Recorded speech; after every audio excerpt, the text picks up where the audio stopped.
Hi there. Thank you so much for listening to Grounded in Maine today. My name is Amy Bolduc. My guest today is Joshua Harrison.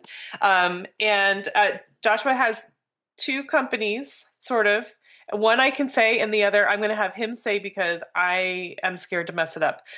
So the company that I can say is Leaf Island, and the other company he's going to say. But so I'm excited to share this because Joshua, one, is super duper smart. He's been studying this stuff for a long, long time, and two, he's talking about like greening up our cities to cool. So, Joshua, thank you so much for approaching me. Thank you for being here. And I'm so excited to share this. Oh, hi, Amy. Thank you very much for inviting me. I'm really happy to be here with you today. And just to help set the stage, I do have two institutions. One's a company and one's a center. So the company is called Leaf Island, and that deals with urban infrastructure, green infrastructure primarily. And as Amy, you said, we do work to bring leaves back into the conversation in urban areas. And we'll talk a little bit more about what that means and why that's a pretty good idea from my Yeah, we perspective. will. Um, and the other is called Center for the Study of the Force Majeure, and that's an art ecology science research foundation. It's located at the University of California at Santa Cruz. And the complicated word, Amy, force majeure, is a French term that means acts of God. And we use that, and it's in every insurance contract. It's the thing in the contract that when the insurance companies say to you, Sorry. sorry, you said it's storm damage and you had a big bad storm, but we call it wind damage, and wind is really not covered because it's an act of God. So we look at that ecologically. What are the things that we have done as human beings over the last 500 years that we call acts of God, but are really the knockoff effects of bad decisions we've made, primarily about burning too much fossil fuel? And what are some of those things? And so we look at things like the fires in the West and how you can rethink of a better system for connecting sort of a circular economy where the harvesting of the timber and the managing of the timber improves the health of the forest. We Mm. work on ocean health and ways to bring people back into a better understanding of the ocean. And then here at Leaf Island, I work on urban infrastructure, urban metabolism, and what does um, green infrastructure mean in the context of a city. I'm based in New York, which is kind of this big concrete and glass and steel That's a good place as you can motivator, imagine. like So living in I that want, hot city. right. And the urban heat island effect is actually what drove this company into being. About 5 years ago, um, there was an international competition about um, how to deal with the heat island effect at a place called Hunts Point Market. Hunts Point Market's the big central food distribution center of New York City. It's actually the biggest food center in the United States. And it's a series of these giant warehouses, large flat warehouses. Huh. And the people and it's in a tough community, which is why one of the reasons they put it there, of course. And it's got lots of trucks, so it's got air pollution like crazy. It's got lots of dirt. It's very hot, and so a friend of mine and I were talking about that competition, and said, I bet we have some ideas because if we can this is a low flat warehouse, if we can actually plant on that warehouse, we can make a huge difference to the heat island effect. And not only that, because when you work and think about plants, you don't just do one thing, you get a lot of benefits from one action. So Hmm. those same plants that help cool your roof also adhere what they call the sub 2.5 micron particles. Those are the little dust particles that are the most toxic for everybody's lungs. There's the stuff that nothing else filters. Well, they stick to plants. And then when it rains, they drop into the soil and become inert and stop bothering people. So you filter that. The other thing that happens in the city is, of course, it rains a lot. And New York, like about 80% of the cities in the United States and a big chunk of the cities around the world, has what they call a combined sewer system. That means they designed their sewer systems to hold the amount of water that your toilets use and your bathtubs and your sinks use, and a little bit of margin. A little So when it extra. a little extra, not a lot extra. That's going to be key because that little extra means that in a place that when it rains too much, it overflows your, and you Oh, know this, oh, that's everywhere bad. you're in a community that, that's by a river or by a lake or by the ocean, Right. and you The get a heavy overflow. rain, they say, stay out of the river, stay out. Why? Because of the combined overflow. In New York, that's 7/10 of an inch in an hour, and it's gone. So that's a not a light rainstorm. It's not a trickle. It's not, but it's not much. It's not a very heavy Not a rainstorm either. ton of rain. It's It's not a just a ton of lot rain. at once. Yeah, and if it happens at that rate, it overflows. It overflows the combines. So it's a very, so those are the three things that, there are many other things too.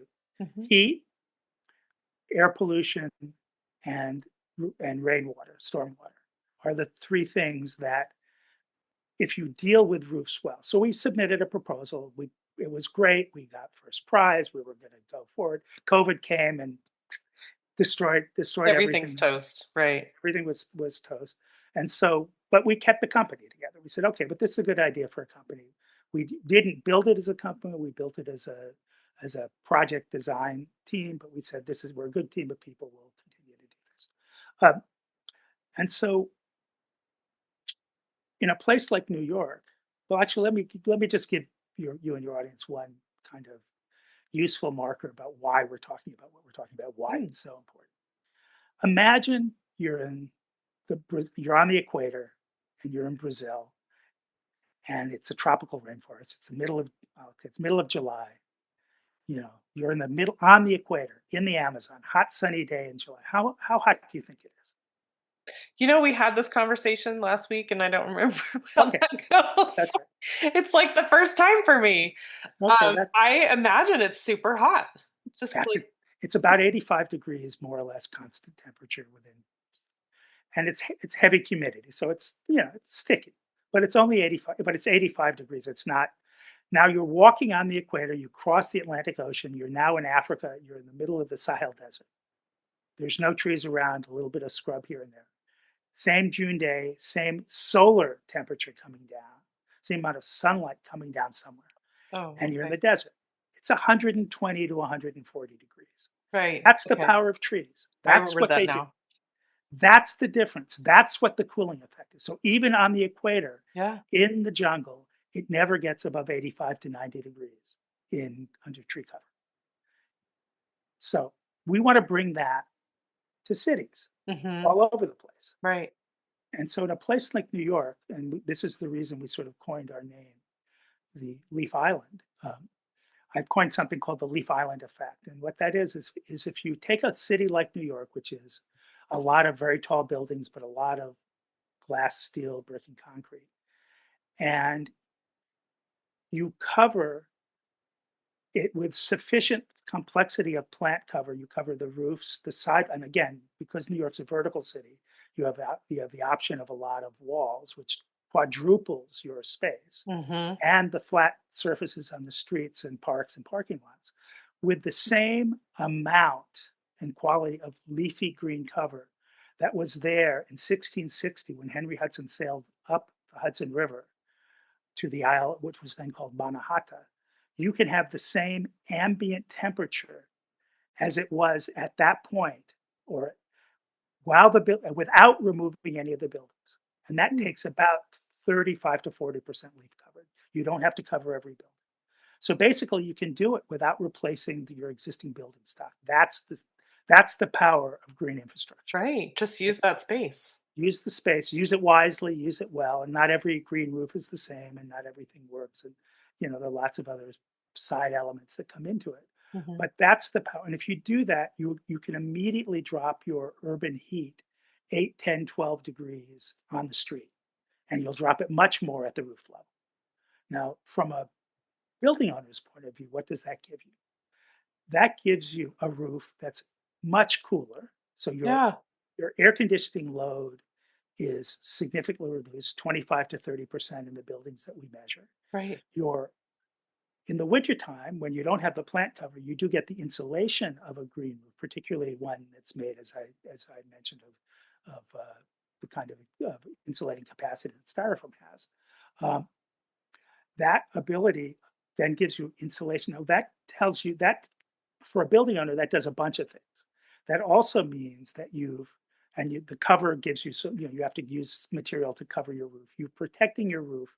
It's no longer expanding and contracting as much, which is the biggest cause of roof damage is direct sunlight. You're covering Right. it, or you're And not then hitting it with direct cold. sunlight, and then the heat and cold of your expansion of your joints. So you're smoothing that, you're protecting it from direct sunlight, and you're cooling it. So that turns out, you know, that you can extend your roof life significantly, um, assuming Right. that all the other engineering things are in place.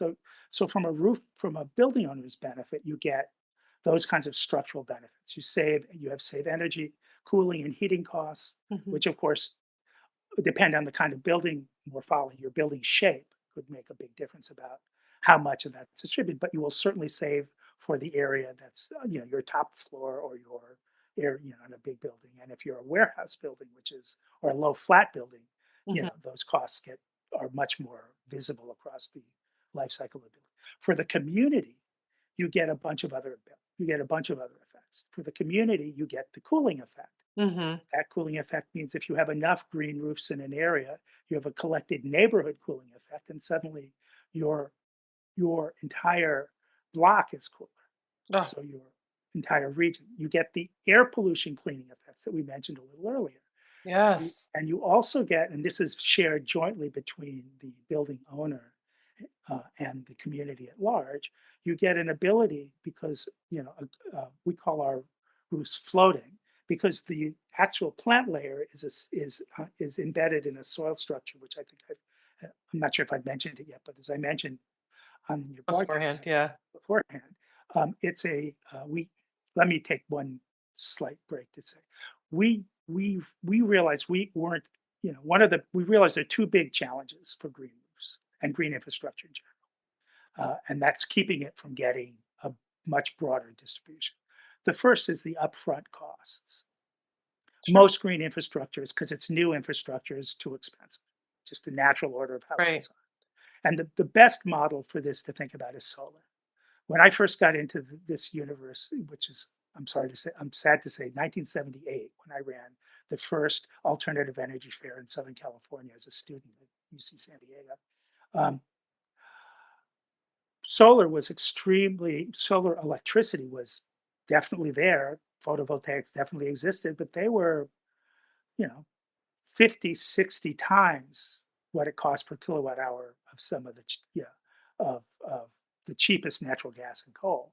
Right. Now they're the cheapest fuel around. Yeah. It's cheaper to do new solar than any other kind of energy right Right. Can now. we So just back up for a second, Josh, and just can you say that part again? Because I know when you told me the first time that solar has been around for 50 years, it blew my mind because I thought it was a relatively new okay, um sure. but then Um, also you ran a fair, a sustainability fair in high school, in in college, college. That's like,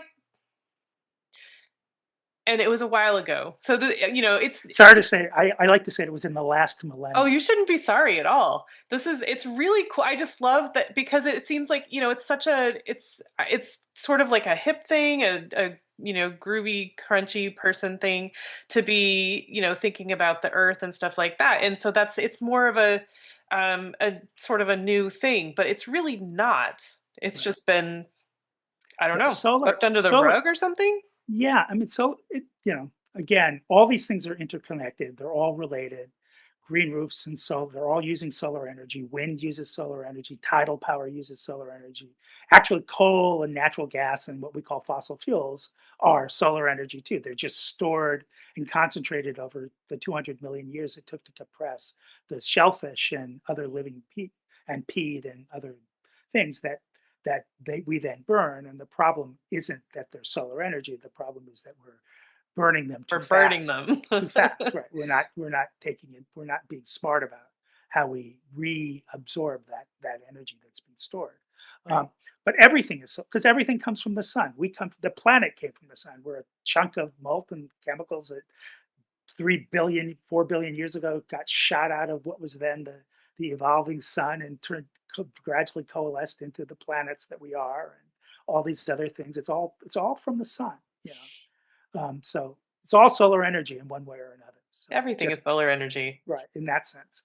Um, uh, but but solar energy, as we understand it, has been around as long as humans have been around. They've always understood the sun is hot, and you need to think about it. So you can look at it's remarkable. You can go to the Middle East and look at housing in Iraq that was built 3, 4, 5,000 years ago, and they're using solar cooling. They're using most most people before this century, when they built their houses, whatever they did, they looked at where the sun was placed. They looked at trees to help cool, to provide shade. They used solar was just integrated into everything that we did. Sometimes really intentionally, sometimes passively. Um, and then, just in terms of the United States, solar was a really powerful piece of water heating technology, early water heating technology. 20-25% of the hot water in both Los Angeles and Florida in the 1920s came from solar water heaters.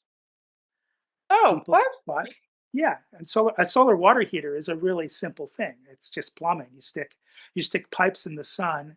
If you're really smart, you paint them black. If you're half smart, you paint them If you black. really If you're want to use it to heat water. if Yeah, you really okay, want to I use it, get you do that. that, and then suddenly, and you store it in an insulated tank, and you've let the sun in a hot climate with a lot of sun Yeah. heat your water, and then you can, if you're actually using a real boiler, you preheat your water, so your gas fire, your electric boiler gets water that's coming in at 70, 80, 90 degrees and Right. heating it to 110 or 115 So degrees. it'll So it, clean stuff and so okay, it'll I so gotcha.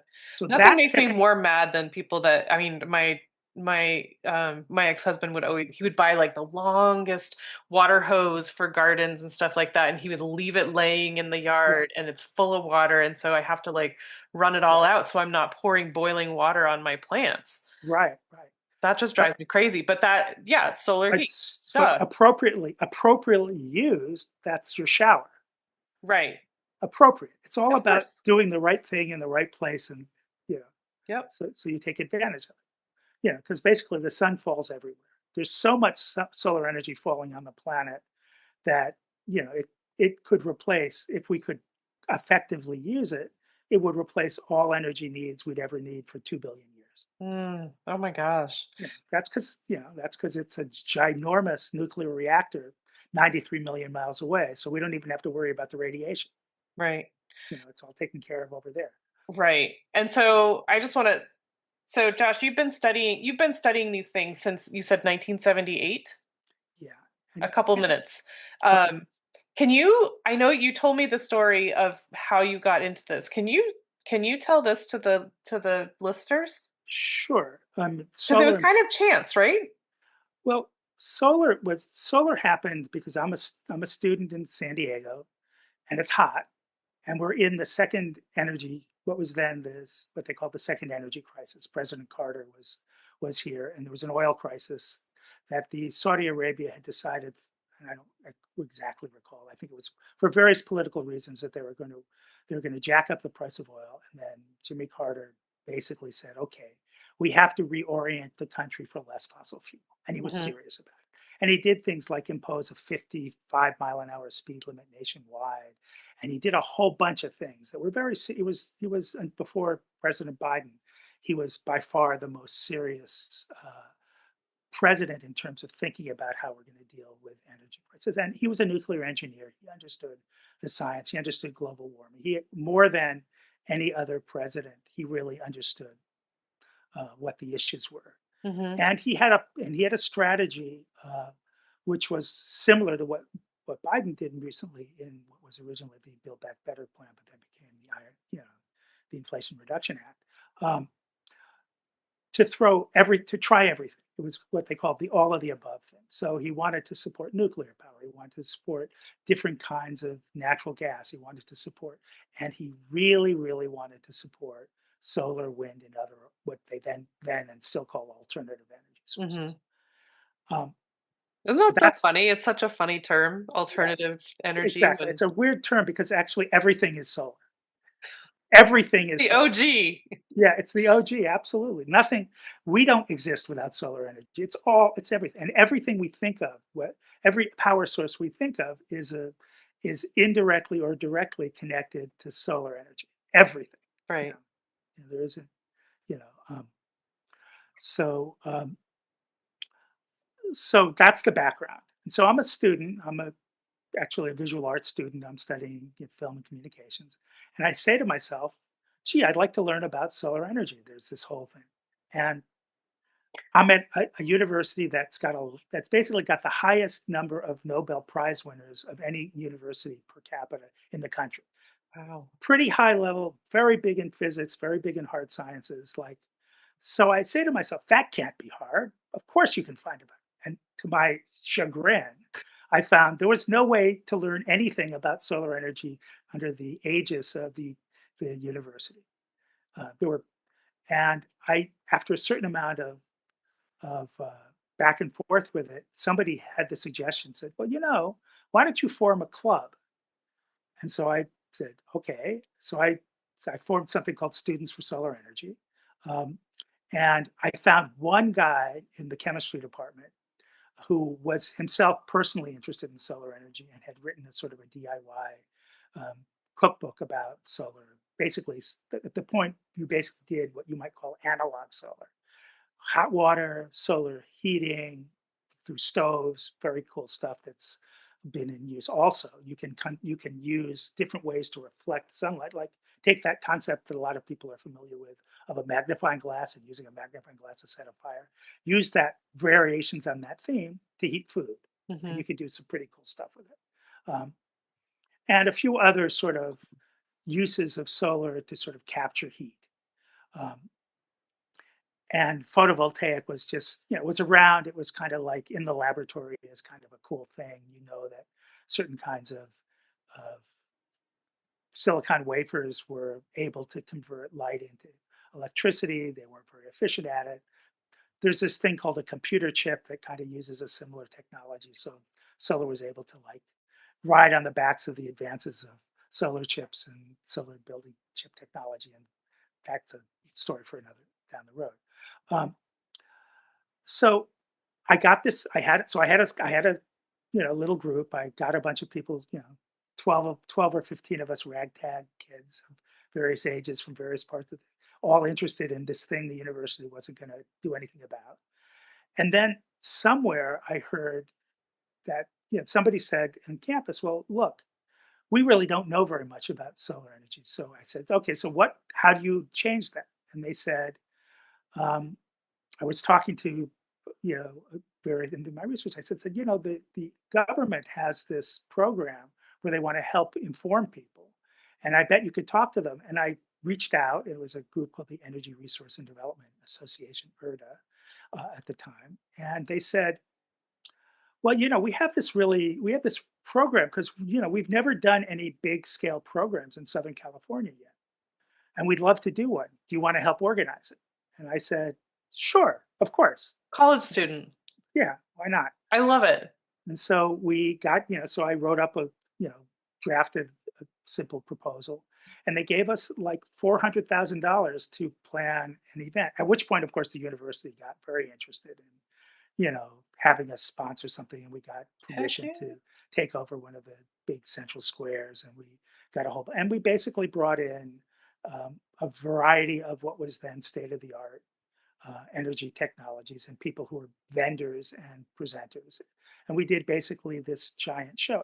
And on the solar side in particular, it was mostly solar water heating. So we had basically in San Diego County, I think there were like 15 very artisanal people in the northern part of San Diego County who were making solar installations of various kinds. And we gave them a showcase, and I created a little small subset of that community became, sort of an adjunct of Students for Solar Energy, and we basically promoted um, these guys to the community in terms of, if you want to get solar water heating, here's a bunch of people to talk to, here's what they do, and here's a little bit about each of them. It was very very ad hoc, late 1970s style, doing I think that's biological so experiments. cool, though. I mean, I love just the fact that the government is supporting the college students' um, in just interest in something that's new. And so, Yeah, did any government people come to well, like? the local, yeah, we had all of the local representatives, not all, we had a bunch of local representatives from the URTA administration. That's amazing. We had the field director from the region. We had a few other people there. It was, um, I have to say that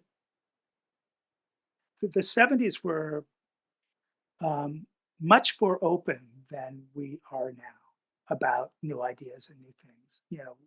We we it's hard to imagine a place where you could actually knock on doors and people listen to you and didn't have 10 layers of gatekeeping.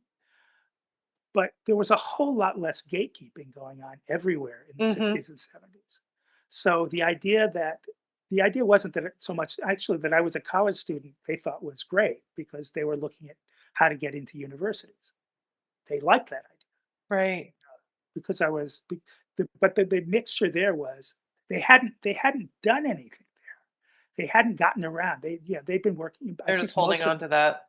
yeah, they were mostly, I think, doing a lot of work around MIT and in Boston. There was a lot of alternative energy work. I think Champaign, Indiana, and Chicago. I mean, there were lots of places. There were places where people were doing this were not Southern California. So they Hmm. were like, oh, there's a lot of reasons we should be in Southern California. So this would be a great place to do this. So, and these are the people who are talking to us. Right. And so, sure, we'll give it a shot. And this is Awesome. what we have, and this is the budget, and we'll take a look at it. We're not going to let them, go run away and do crazy things. We're just going to. Hmm. And then, of course, I got the university meetings and events people. They, of course, heard about it. They said, "Oh, great, we want to be part of this."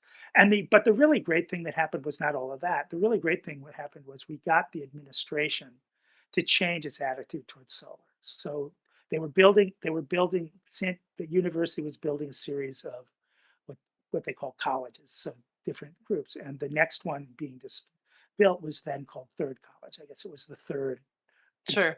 group that was coming in. And they agreed to put solar in as many of the facilities that we're building for Third College that as they could. And they then committed to adding solar in all future installations that they did. So that was the real benefit of the long-term benefit of that energy fair was it got the institutional inertia of a place that should have already been doing this Hmm. to do what it should have already been doing naturally without the need of all of this preamble that I gave you about, coming to Right. Well, know. but so then, you California gets the attention of the government and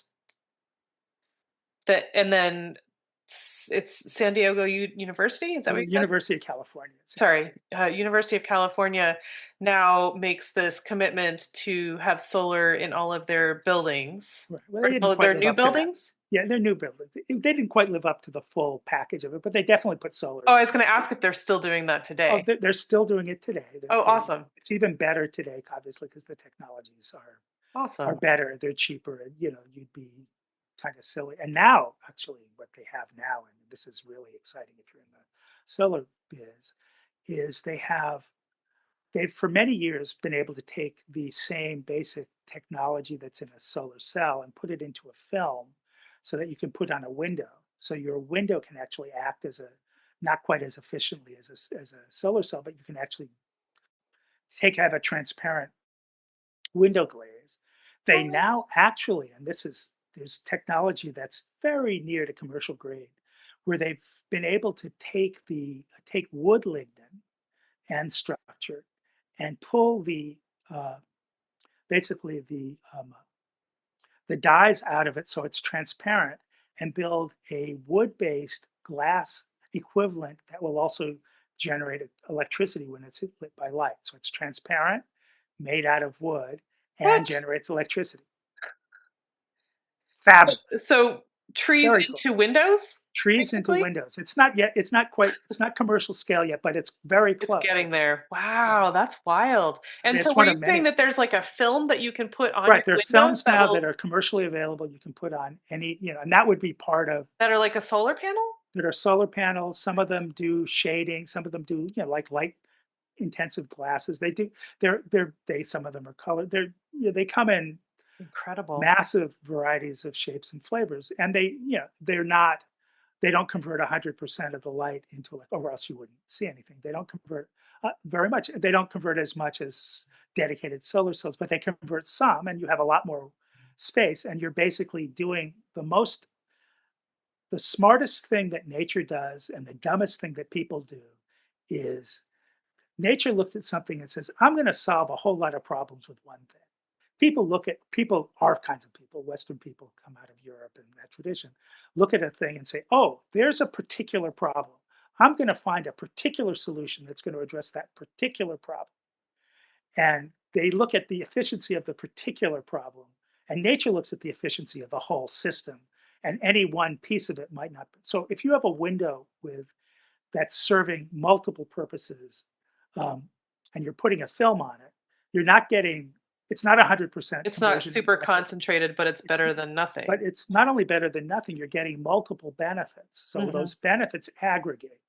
It's the multiple overlapping interactive benefits that make a natural system so much more effective than an engineered system, unless that engineered system is engineered with that same basic understanding that you want it. You're looking for the aggregate efficiency. You're looking for how it all puts together, how the whole is bigger than the sum of the parts. Mm. So it sounds sort of like we need to like adjust our lives to allow nature to do its thing, like what it just Right. does Well, naturally. yeah, we used to do that. It's not, we used to do that. Right. It's not like we have to somehow become weirdly different people and morph into, no, we just used to pay attention to the things we used to pay attention to and stop paying so much attention to the fact that we don't have to. It's really about attention. We don't have to pay as much attention to doing one thing really well. And we have to pay a lot more attention to how things fit together. And if we do that, That's very deep. that's how we get way beyond where we are now without like turning ourselves into pretzels of whatever. Right. I mean, if you want to look at what is a happy life, I mean, do we want to burn coal and natural gas and stuff carbon in the air? Or do we want to have comfortable lives where we're able to talk to people, we're able to live nicely together, where we're able to put food on the table, we're able to raise families, we're able to be sociable, we're able to go out and enjoy the woods or the beach or the backyard or a pool or whatever it is? Do we want to be able to talk to people and have deep conversations and sort of interact? Or do we want to burn a whole bunch of 200 million-year-old seashells? What is it? What's more important? I would say the former than the latter. Right. So if we can do that better without having to do all the burning of these old fossil seashells, why would we not want to do that? Hmm. Why Right. would we insist on saying, well, the only thing I could do is burn my fossil seashells? Well, they are very concentrated and they give you like a sugar rush. They do things that there's advantages, there's reasons that happen. There's reasons that we do that. I'm not going to, we're we exist right now. You and I are talking because of a great deal of things that have Technology to do for sure. that was spurred by and supported by the fact that energy was cheap and Hmm. that you got a lot. There was an awful lot of bang for your buck in a barrel of crude oil. And that solar energy, exactly the inverse. Solar energy is thinly spread everywhere. Hmm. And so it's diffuse. And you think about things differently when it's diffuse. And you think about wind, and both solar and wind are intermittent. That means they happen when the sun's shining and the wind's blowing. Right. So we think about things differently. We have when we burn something with coal or natural gas or some of the other We know fossil exactly fuels, when it's going to be we know effective. exactly when, or we Yeah. think we do, most of the time we do. Yeah. So there are reasons, there are benefits. It's not, there are benefits for it, but the benefits, I think, no longer outweigh the deficits because the price we pay for all of that is large, and we've ignored it for a long time. Right. And now we have to think differently. And part of thinking differently is, as you were saying before, bringing ourselves back in closer into balance with the natural system. So we Hmm. need to burn less So what does having plants on your roof do? It means you're getting the benefit, you're getting a whole lot of cooling and insulation benefits. What does that mean? You need less energy. So whatever your energy source is, you need less of it. Right. That's good. Yes, That's where we want to be. We don't want for to be sure. using as much energy. We want to be using less. But we're not getting less value out of it. We're not colder. We're True not, story.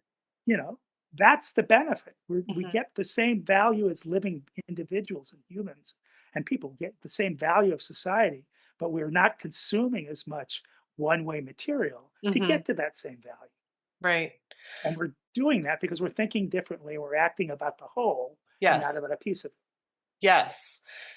So how does it work? I mean, I'm picturing, a flat roof, and I know a lot of roofs are not flat, but like a lot of businesses and Right. like apartment buildings would have like a flat roof in cities. Yeah. So you're absolutely right. I will say this: the in Europe, where they're way ahead of us, they Of actually course. are putting green roofs on steep buildings with various kinds of ingenious and inexpensive cantilevering and ledging, terracing tools that they can apply. But Awesome.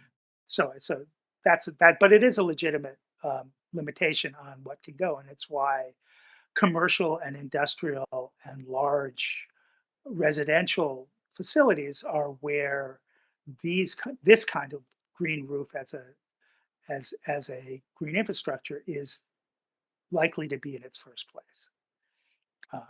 And like most new technologies, it's being adopted by people as showcases. So there are a few fairly wealthy institutions or individuals who have fancy homes who like to Hmm. put them on. And there in New York City, for example, the Javits Center, which is a big public facility, big public facility for meetings and places, convention center is the word. They have a ginormous green roof. We can talk about the benefits and sort of the missed opportunities there. And there's some other things. One of the largest green roof that we've built is on, is by in a hospital called the Einstein um, Hospital up in the Bronx, and it's 14,000 square feet. It's not small. That's not Um, small at all. No, I was going to ask if you had any like in use already, if you put Yeah, it we in have we have we trial. have a couple we have a couple that are both. That's one. Another one that we like to share is on a tool factory, and that's a 10,000 square foot industrial facility that makes precision parts, and it's a particularly good example because he's making precision parts, which means he needs a temperature controlled environment. Oh, yep. So controlling the heating and cooling at the top. Plus, Mike's a really he loves to eat, so he gets a garden at the top where he can grow his tomatoes, and he could actually Oh, feed good. his workers at the top. So Okay, so I was going to ask about that too, because when you say greening a roof, or greening cities and putting um, soil and stuff on a roof, I'm thinking gardens because I'm always thinking about food. Um, but how is the accessibility? And again, that's that's going to be all. this different for each building, I'm Yeah, sure. that's all site specific. But okay, so basically, um, there are two kinds of the way the industry is grown. There's two kinds of green roofs that people put together, and they're called simple and complex. Okay, not very hard. So a simple green roof, which is what's at the Javits Center, is where you put in it's and most you put in a large area, and you grow something like sedum. Sedum is a succulent plant that grows very nicely Doesn't need water. doesn't need water, so Yeah. it's there for convenience. The flip side of growing something like sedum is you lose a big chunk of the benefits that I was talking about of green roofs because it doesn't take up much water, so you're not getting Right. the water So if it damage. gets a lot of It's water, small and low. It's small and low, so it doesn't have a lot of the transpiration of healing and cooling. So you get some of the benefits, but they're mhm. much reduced. The virtue of it is most green roofs to date, use some kind of mixture of soil mixture that's pretty heavy. So you can't put too much of it on. So sedum for many places is a compromise answer that allows you to have some of the benefits of green. Now, an intensive or a complex green, an intensive green, um, needs to have 6 to 8 inches minimum of plant cover, but that's a minimum. You can grow As trees tall if as you you want, want. Yeah. whatever. Yeah, you can do other things depending on your soil structure. Oh my The gosh, reason the wildflowers would be so Yeah, cool. absolutely, and what are wildflowers great about, or any kind of native plants? They're used to the sedum is not a native plant to the Northeast, right? But Right. meadow plants are. There's plenty of meadow plants all over the Northeast you could put in Hmm. to basically use native plants, and those native plants, obviously change depending on your geography. What are they? What advantage do native plants do? They need a whole lot less maintenance. Right. They need some, but they need a whole lot less. Right. And why, and wouldn't that be a good thing? So there Mhm. you're getting a benefit of your ongoing costs would get reduced because you're using plants that are adapted to the local environment. Mhm. You still need to water them, you still need to do all kinds of other things, and we can Right. talk about some of that in a second. Um, so getting back to the roof. So a roof needs to, so most roofs um, are built to a certain engineering structure, and the minimum holding capacity in New York City and much of the country is roughly 30 pounds per square foot. Okay, Okay. unless it's That's designed. limiting then. Yeah, that's a big limiting factor, which is why the Gaia soil, which is the soil that my colleague invented out of styrofoam. And remember, styrofoam has is a problem. You we're using styrofoam very explicitly because it's a waste material. It's a waste material that doesn't go away, that persists, that we don't know what to do with. And even though they're banning it, they're still making a whole lot of it, despite everybody's stuff. So there's going to be a whole lot of it for a long time. But if you Well, yeah, took because that, it doesn't biodegrade. because it doesn't biodegrade, and we're not stopping making it, Right. even though we say we are. Okay, so what do we do with all the styrofoam? Right now, the styrofoam goes into landfills or other kinds, it depends on the local laws of what you do. And some of it breaks down, and if it's in waterways, it collects as those little styrofoam bubbles and granules. Mm. And those things do actually, because they're exposed to sunlight and heat, those can break down and turn into microplastics. But what if you took that styrofoam, you took significant amount of that styrofoam, and you repurposed it in a place where you could take where it wouldn't be exposed to sunlight, it wouldn't degrade at all, and it would actually help you create an artificial soil that was lighter than water, that would actually float above water, that would allow you, because it's not compressible, would allow you to maintain its air and porosity uh, factors, which means it can stay bio active over indefinitely over time. Just Hmm. you have to feed it more nutrients periodically, but its basic structure stays rich, and it will then allow you to grow. It'll allow you to put fully loaded with a 6 to 8 inch plant place. It's under 25 pounds per square foot, Right. which means, in fact, in some cases, 22 pounds per square foot. So, and it's insulated because it's styrofoam.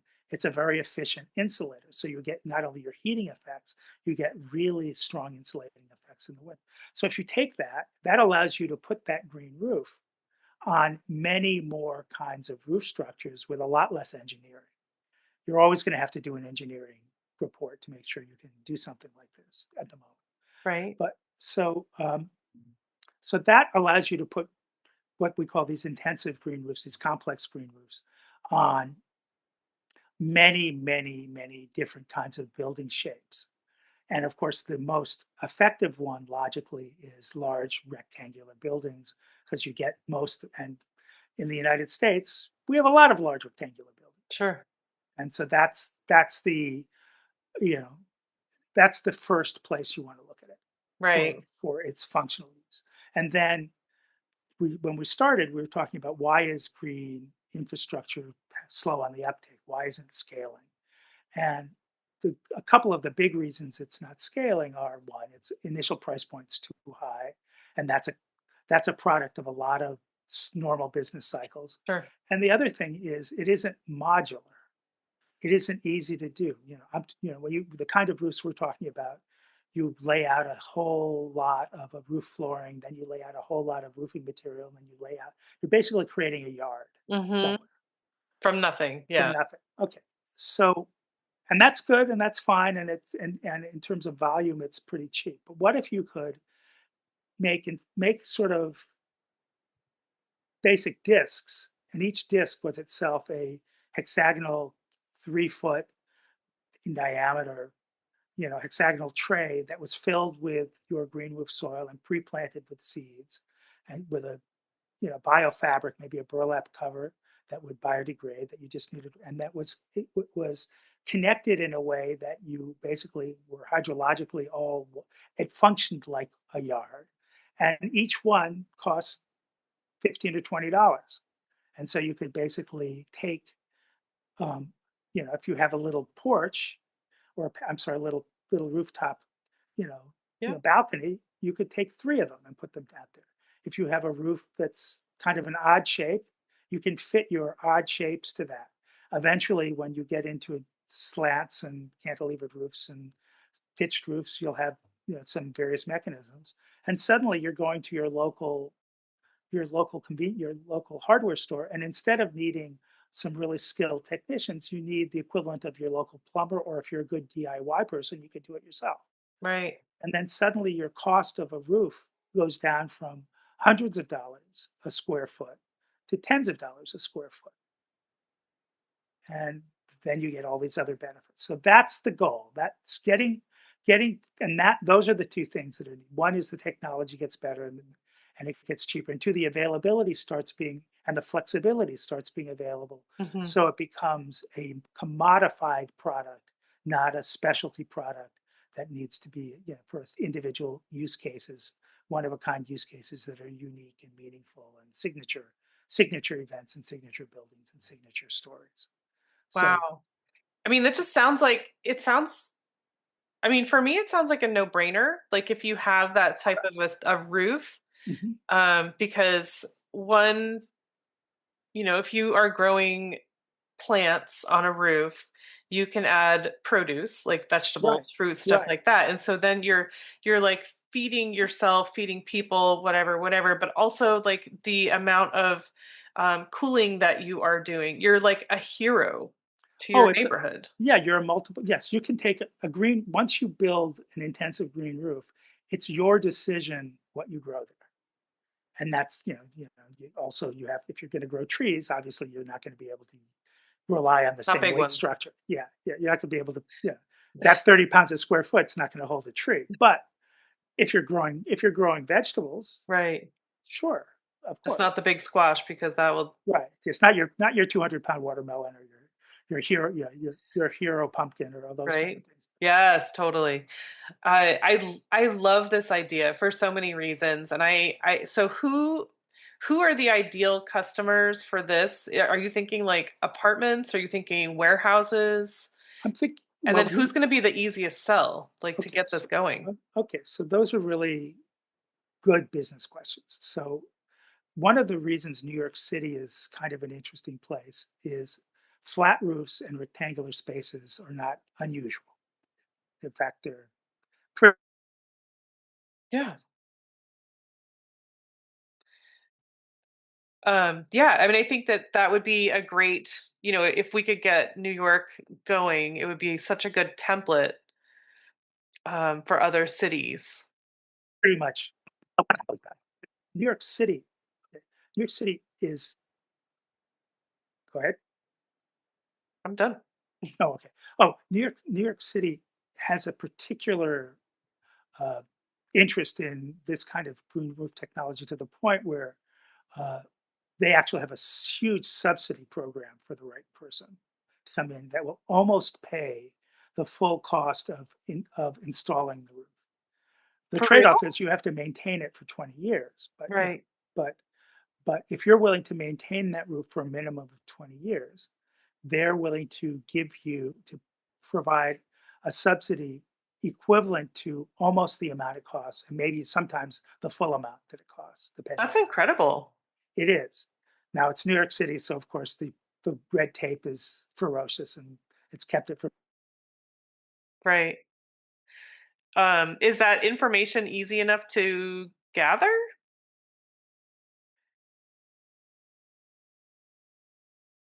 being New York City, yes, there's a green roof subsidy program. It's unique to New York City, unfortunately, not to New York State. And Oh, okay. I don't know of another city in the country that has quite as generous a program. But basically, as I was saying earlier, green roofs deal with several of any city's major issues. Two in particular, three in particular, that are really, really important.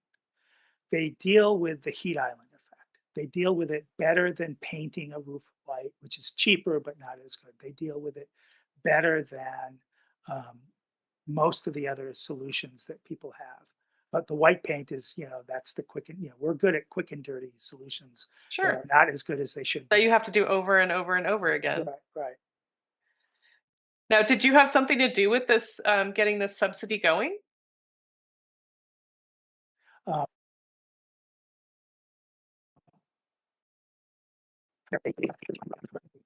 a, a roof, one of our green roofs.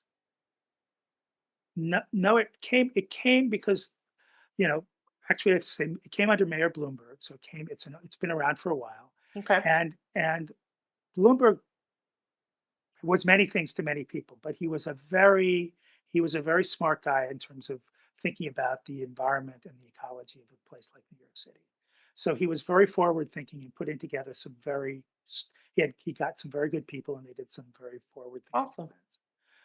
Yeah, we can But talk and about then some but other he things went that he away did. and the subsidy did not. The subsidy did, and that's another of the things that he did that was very smart. He built structures that didn't rely on his particular presence being there. For them to be there. Awesome. Yeah. So he was absolutely, and the subsequent mayors after Bloomberg maintained it. The next mayor liked it, and you know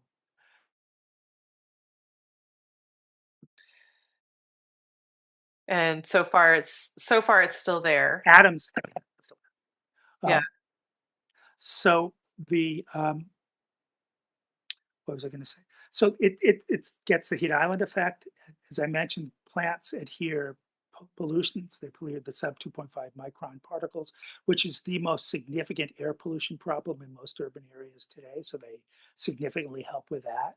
And of course, they store stormwater. And as I think we talked earlier, New York City has a significant stormwater recovery problem. And so over time, New York City's also built in some very, very strong legislation that are going to require all buildings over a certain size to capture every inch of rainfall that falls on their property. So it just can't, so to protect the city's sewer Right. system from overflowing. So that's why they did the subsidy, because they recognize that one piece of green infrastructure solves three of their major problems. And oh, by the way, it has major advantages for the property owner because it reduces their heating and cooling bills significantly Right. and Okay. potentially their maintenance over their roof structure significantly. So it has major benefits for the property owner. It has very big social benefits for the city. And overall, if you do enough of it, it has regional benefits for the microclimate if you do Mm-hmm. enough. So, from those perspectives, it was a pretty good idea for them. And that's essentially why they did it. And we're working hard to get the kind of word out about that this exists and that these kinds of subsidies are beneficial to a Right. lot of people. Tell all the other cities. Yeah, and I mean the challenge is that you need a commitment from the building owner to maintain it, and the way that commitment is structured can be kind of a challenge for different kinds of landlords and homeowners because you're basically signing a legal commitment that you're going to be maintaining a particular kind of thing for 20 years. And we're in this immediate opportunity society, and it's really hard for a lot of us to think 20 years in the future. And Mm-hmm. yet, you look at the city in New York, most of the buildings we're talking Right. about are way even in most parts of the United States now, we're going to be our 250th anniversary as a country, which means a big chunk of the buildings we have are older than 20 years. We think of ourselves as a brand new little place that showed up right now. Right. But I think that's one of the ways we have, we have to put our big boy pants on and realize we're a big boy country, and we got to do things that look to the future, Right. not It's just not in it's the, not about us anymore. well, it's a, us is about the future. True. That's, that's That's the 80s mentality, right? right. The Exactly. We have to, 70s were very open, the 80s were all excess, and right. I joke And about that, but that's yeah, well, very true. that's the epoch that coined the phrase "greed is good." You know. Yeah. Yep. I love that. I think that's so smart, and I'm so glad that the education is already in place Mhm. for the apartment owners and stuff like Yeah, that in New York. Um, and it's so a they just slow need to. process. It's a It's a slow slow process. process, but it's in use, and Mhm. the people that are using it are happy. Mhm. So they just need to tell their friends Right. in the No, other we, cities. yeah, no, I've a, you know, one of the buildings that we have, as I mentioned, he grows tomatoes. He's our best evangelist. I mean, Yeah. he loves what he's doing. He loves the roof. You know, he's gotten so much benefit from it. His workers have benefits from it. Everybody, he's put solar up over time, so which is another co-benefit, because solar and green roofs play together very well in the sandbox, because Mm, solar cells really require a temperature regulation just like a computer does. So they're tuned to their maximum efficiency in a factory at roughly 78 degrees Fahrenheit. So mm, if they're up on a roof, right. It's not it's just 78 that could so be much. 140, 150 degrees Yeah. on top of a roof. They've lost 35, 40, 50, almost sometimes as much as 50% of their efficiency. Mm, If you put them over a green roof, and of course there are plenty of shade tolerant plants, and this is actually a great place for moss to grow, in fact, under certain conditions, because it's a really great plant for absorbing carbon and yeah. cooling things, but it needs shade and water. Hmm. Um, you can drop that down to 110, 100, so you can drop it down 35, 40 degrees, even more. Um, and suddenly your solar panels are operating at 80% of their factory, or even 90% of their factory Right. tuned efficiencies. And so everybody wins. Right.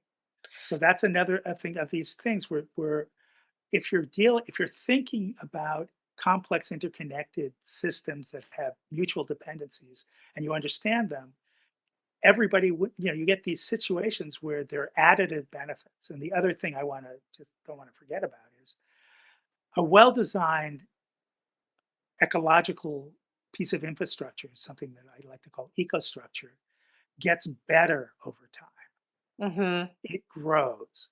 Anything you build with concrete, even unless you're the Romans who knew how to build things forever, but anybody else, it depreciates over time. It Sure. gets weaker. It has to be replaced. Exposed to the So, so elements you have and it. So when you build with and think ecologically, you create what they call appreciating assets. The asset gets more valuable over time with care.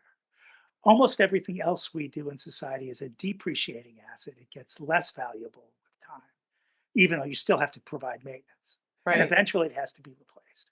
So that's the one of the many sort of not very well understood benefits of using natural systems. They Right. appreciate, they get richer, they get stronger. A forest grows, you start with a garden. If you're growing a garden, not a food garden because you're harvesting it for food, but if you're growing, a rose garden or any other kind of garden, and year one it's one way, year two it's another. It spreads Year a little bit. year Yeah. 150, you're going into that garden. Oh my God, what are you looking at? Right. You know, It that's just not the takes care of case. itself. Yeah. Well, you need to take care of it, but it pays you back for the care you Hmm. give it in multiples. Right. You're not keeping, so that's what an appreciating asset does. Right. That's what an ecologically informed infrastructure does when designed well and maintained appropriately, of course. Yeah. Gosh, this is just it's so fascinating and so exciting, really, that it's already it's already being I mean, it's already being used in Europe, but in the Right, US, we're just right, getting started. But it's already in place in New York right. City at least. And And there, so mhm. There are y'all, if green you're roofs living in a everywhere. city that Yeah. has an apartment building with a flat roof, please get in touch with Joshua and have him hook you up because this has gotta it would only benefit everyone. Yeah, I think there are a lot of people doing green roofs everywhere. They're all as we've sort of talked about. There are different kinds of green roofs Hmm. for different kinds of places, and you don't have to do it. I just want to say this same basic idea can play out on your sidewalk. It can play out in your front yard. It can play out. It's not re- it's not limited to roofs. Right, Roofs are a good place, but if weight is a problem, then right, you might have a patio for a sidewalk. Does that patio have to be a patio? right, Does that, or does all of it have to be paved over? right, Does your sidewalk have to just be concrete? Can your sidewalk be made more porous? And there's a bunch of different ways to think about that. You can actually take your tree pits, your trees, and expand them out. And they have these terms they call that a bioswale, where you're actually digging a pit to hold water. And you can do that in a bunch of different ways. You can actually use different materials so that the hard surface has holes in it of various kinds, or lets water permeate through into the soil below so it doesn't run off. All of these things benefit. And if you have a street and you're growing, or you have a backyard or a front yard or even a porch, you know, it's useful to remember you can grow a lot of food in a small place if you're right. interested.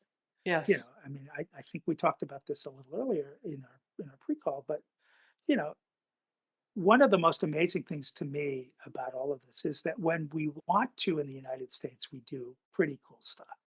And during World War II, when we were in a wartime scarcity moment, 25% of the vegetables people ate were homegrown. Hmm. We weren't as urban as we were now, but we still were plenty urban. They called them victory gardens.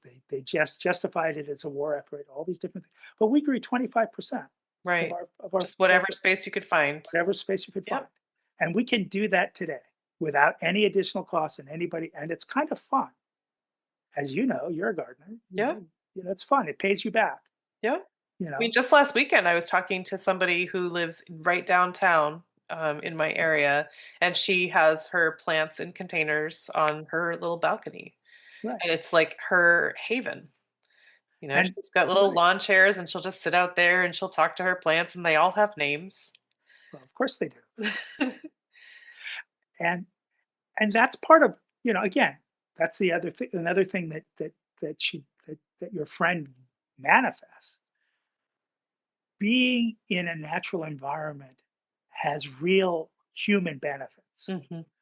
benefits that are so profound that we actually have not recipes, prescriptions for what they call forest bathing in multiple countries. Hmm. Germany has them, Japan has them, a number of other places have them, where they actually you have various kinds of illnesses ranging from depression to various kinds of physical ailments.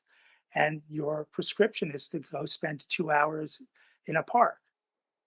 Okay, people people find that surveys show that when you have a wood interior in a building, people's well-being in that building dramatically, measurably increases. Oh, Of, interesting. so one of the many, which is another related thing, when we use natural materials that can be perceived as natural, people feel way, way, way more relaxed and more comfortable. Huh. So all of these things, again, they all fit together, Hmm. um, but the other piece, just for keep the gardening, is that many cities and around the country have done something. They've taken abandoned lots and turned them into community gardens of various kinds, and that can be expanded. Hmm. They can also take as they recapture roadways, they can put, there's a one of the most famous avenues in New York is called Park Avenue. Okay. Well, when a Park Avenue is a really great example of urban reuse. Park Avenue was created when they built this giant train station, Grand Central Station, over where the big railways that went north from New York to Albany, Canada, and the rest of the country went out of. They went straight north out of Grand Central Station. There was a giant hole in the ground with these train tracks that, and of course at that point trains were all steam and coal, so they Right. spewed out all kinds of crap, and so nobody wanted to live next to that because you walked two Of seconds course. and you were covered with soot. Choking. So Yes. they had the really ingenious idea to cap the railway cut. They capped the railway cut, they put a road on it, and for the first 40 or 50 years of that road, it was a tiny little road with two little carriageways in it, one in each direction, and the rest of it was garden. And hence it was called Park Avenue. That's I love that. Yeah, and we could come back to that, and that's all of that's plant structure. All of that's green. All of that adds to this conversation of how do we bring leafy green materials back into the urban infrastructure. There's never one with a natural system, there's never one answer. There's always a lot of answers working together. Sure. Oh my goodness. Um, and it's such a good point. And I've said it many times, just, grow things wherever you can. If you have space in your yard, do that. If you have a patio or a balcony, do container gardening. It's actually container gardens can be really great because you can move things out of the sun or into the Mhm. rain or something like that if you need Right, to. right, But and it's all, there's the emotional benefit, there's also the food benefit and cooling benefits. right. So all of those things are very real, Yeah. and they become very personal. Yes. And so, and the other piece of that, which since we're throwing out I have a long You've laundry got a list few of more reasons benefits. that they're good. But think about what it means to be gardening. Think about that engagement. Think about how how distant we are from most of our food.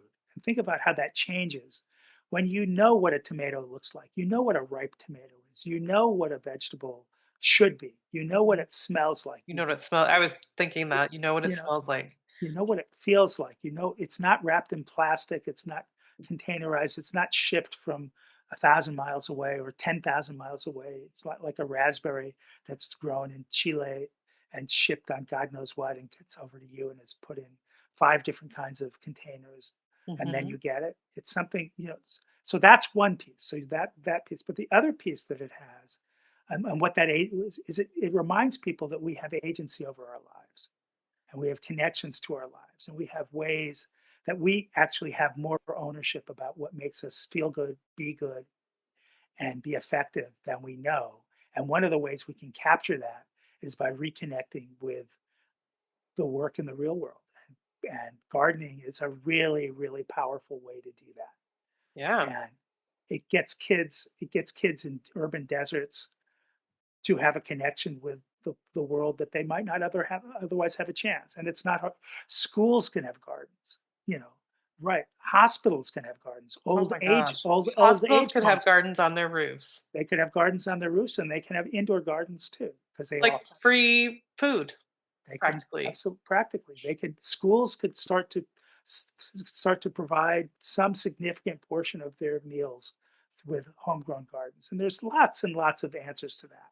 And Yep. there are movements to do that. They just need to be supported and Yep. expanded.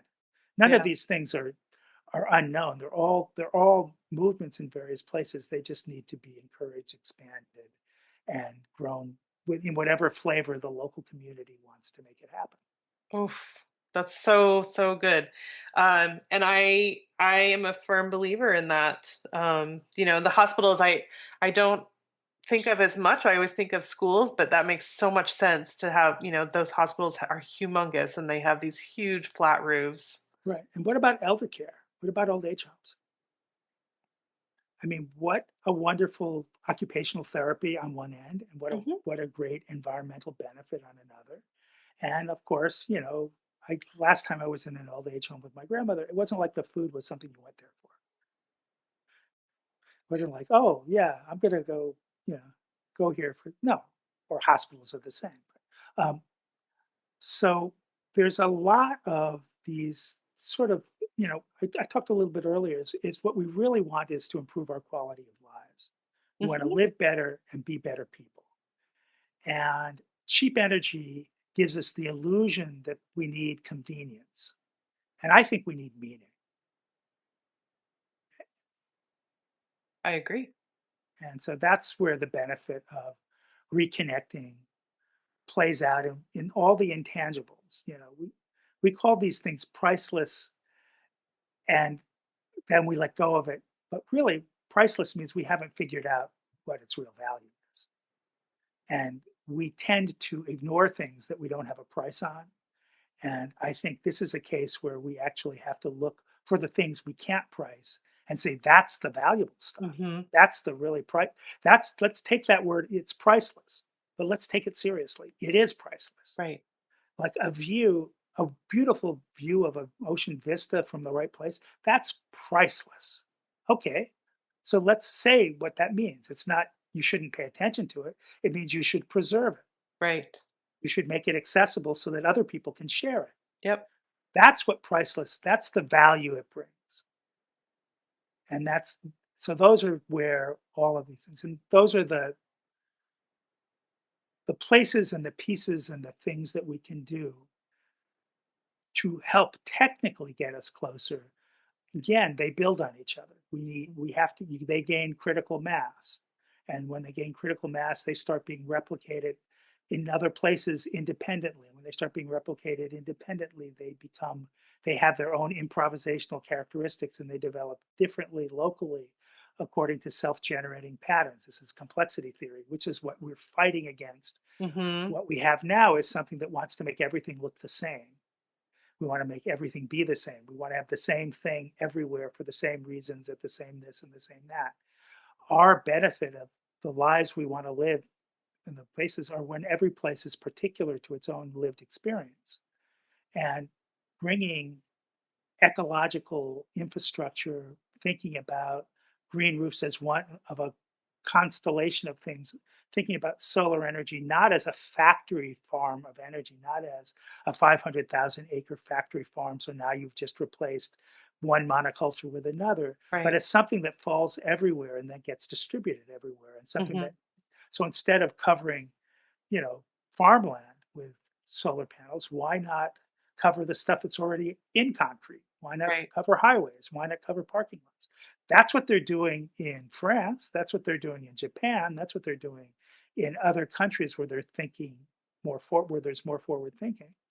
You know, I'll give one example of that from, so, you know, so in 1978, I'm in college. So the first Earth Day, I'm in junior high school. All right. Just, just in California, in San Diego. And at that point, they had just built this thing called the Central Aqueduct. And it was their big, shiny new thing that took water from the wet country land in Northern California down through the desert. The, and it's this big open pit, open trench, unlined concrete canal Okay. running through 300 miles of semi arid, hot weather. And in 1970, in junior high school, even us junior high school kids could say, "Gee, why is it open?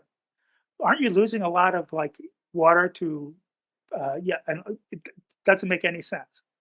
And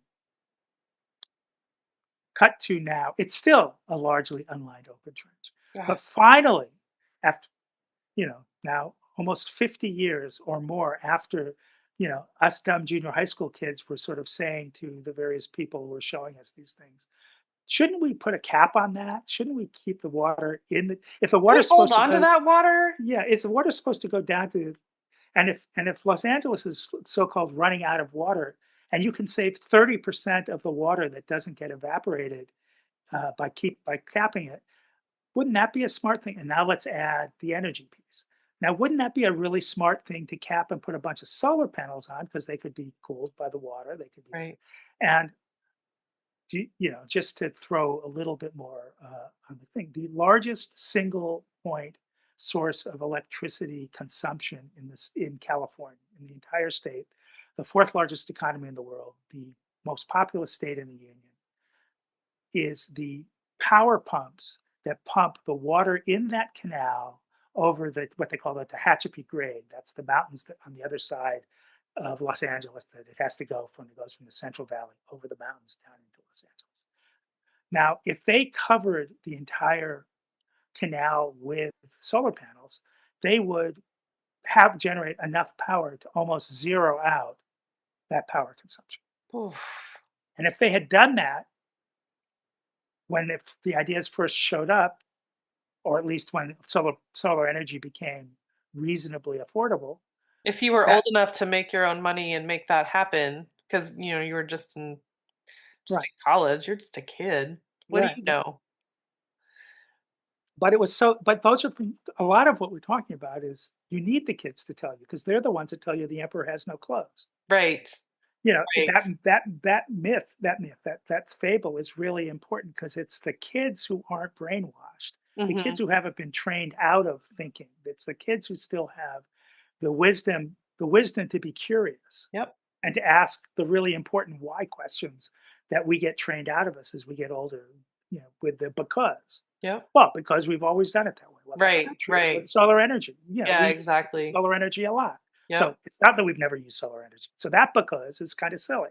right. You know, Yeah. it I just want to do a quick shout out to Bobby Donahue, who I talked to a few months ago about this very thing. He's teaching kids about climate change because they have the creativity. We're so stuck in our ways, we can't see anything new. And so he wants to include kids in the conversation.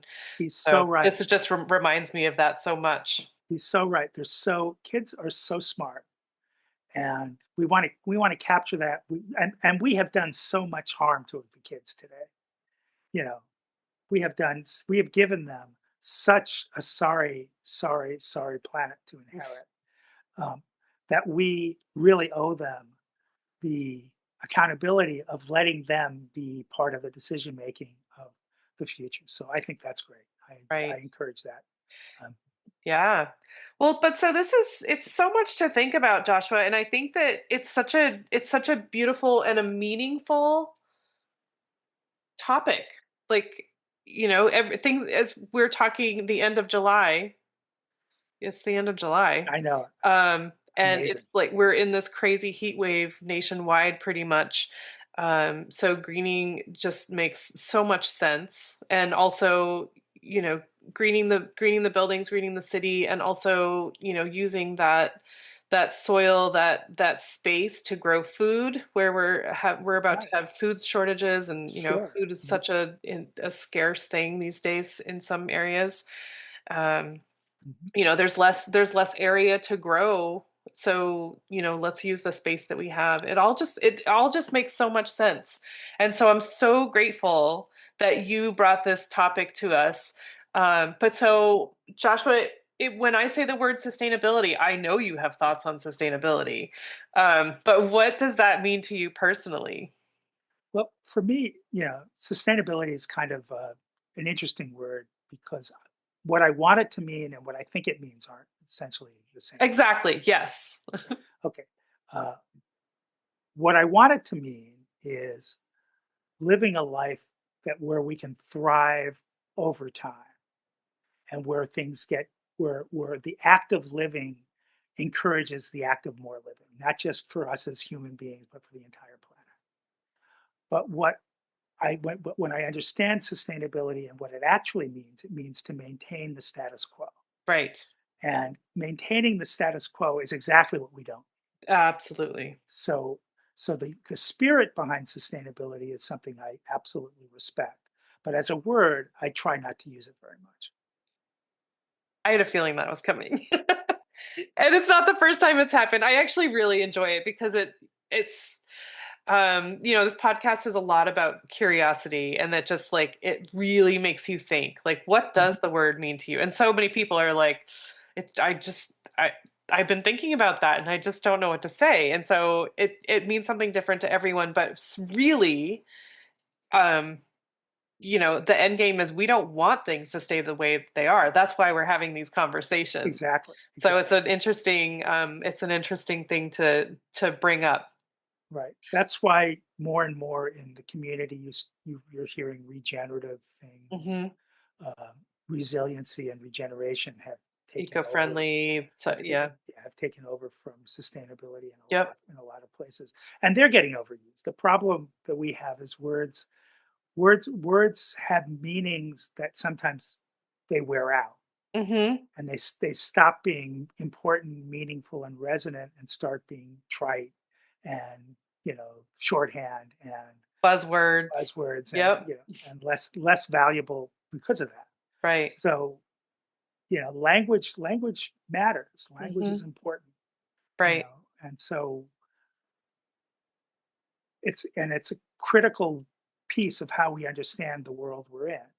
So it's important to continually be sort of checking the language that we use, because the way we spoke 100 years ago and the way we speak today is different for a lot of reasons. And some of the ways, we know this from the way we talk about ordinary relations. We don't talk about relationships between people today the way we talked about them 100 years ago. And people of good conscience 100 years ago would say things that today we wouldn't say. Hmm. And in 100 years from now, they'll talk about things in good conscience that we wouldn't, that they'll talk about things, and they'll look at the way we speak and they'll say, oh my God, that's the Right. way they said that? No way. That's, Right. Totally. So you guys, is he not super duper smart? Like that I almost did sort of like a like a warning. Like if you're watching this, you might see my eyes glaze over because this is some of it feels like it might be over my head. But Joshua is so kind to like talk to me. oh no, You know, we it's my had this pleasure. pre-call so you sort of know where I'm at. But so I think it's such an important topic, cooling our cities, and and it solves so many problems. We just need to utilize it, and I'm totally impressed that New York City has the subsidies to help to Yeah. grow this. I mean, New York City gets a bad rap in a lot of ways, but in terms of climate, it's a very forward thinking place. And I think and it needs to be, just then I'll just do one Just more for the sheer volume. Yeah. yeah, because and that sheer volume and the fact that it has stacked residences more than most cities do, and it has mass transit more than most cities in the United States do. Those two things make New York City one of the most energy efficient communities on in the country, and Oh, certainly that's so by interesting. Okay, yeah, that and makes not sense. yeah, because why? Because we have shared. I mean, one of the key elements of energy efficiency is sharing resources, and Mhm. for better or for worse, and some people like it more than others. New Right. York City shares more resources than most other cities in the country, That is really smart. That makes a lot of sense. and that's density. That's because of the density. Right. Wow. Okay. So, um, Josh, how do we find you? How can someone find you, learn more about everything that you've been doing for the last 50 something years, and just become better stewards of our space? Well, you can find me at Leaf Island, which is Leaf Island, one word, .org. Oh, Just easy. that, very easy to get. Um, My other website is a lot harder, but I'll give it a shot here. It's called Center for Force Majeure.org. So it's CenterForCe.org. Um, and And I'll have that my in the show notes, you guys. Don't okay, worry about that. okay, that's good. And I'm happy to chat with people about green roofs. I'm happy to talk through. Um, we do a lot of work that's beyond what we've talked about here, and so some of it's available on the website. You can look through and see what's up. And I really appreciated the chance to spend some time with you, Amy. It's been a real pleasure for me. Yeah, I mean, it's such a fascinating thing and so timely, I feel like. And clearly you've done more than green roofs. You've been doing this for a long time. You've been studying for so long, and it's very clear that you are super eco-minded. And there's just so much to learn from you. So I'm super grateful for this time. Well, you're very welcome, and thank you for having the kind of podcast that lets people at whatever level they want to come to engage at Yeah. whatever level they want to do. I mean, I think one of the things that we don't, and I don't think that podcasts allow us to do is it just democratizes the conversation. And that's really great because why should the conversation be only in universities or only in strange, rarefied places or boardrooms or courtrooms or wherever other rooms they have that aren't open to the general public? Right. Absolutely. Why shouldn't it be in your room, my room, our room, everybody's room? Yeah. So it is. Okay. Thank you, Amy.